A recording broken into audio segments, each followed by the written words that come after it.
Hey guys, getting the ODT-16 error when trying to add a payment method on Google Play? No worries. Here's a quick fix you can try. This error usually means your card didn't go through or Google needs more information from you. It might also just be a system verification check, which is nothing serious. Here's the simplest solution. Step 1. Add your payment method. Go ahead and add your card or payment method as you normally would, even if the error appears. Step 2. Wait approximately 48 hours. After you've added the payment method, wait around 2 days. Sometimes Google's system needs time to verify your card in the background.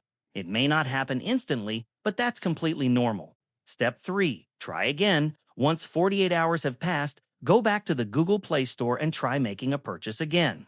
A lot of users report that this waiting period resolves the issue.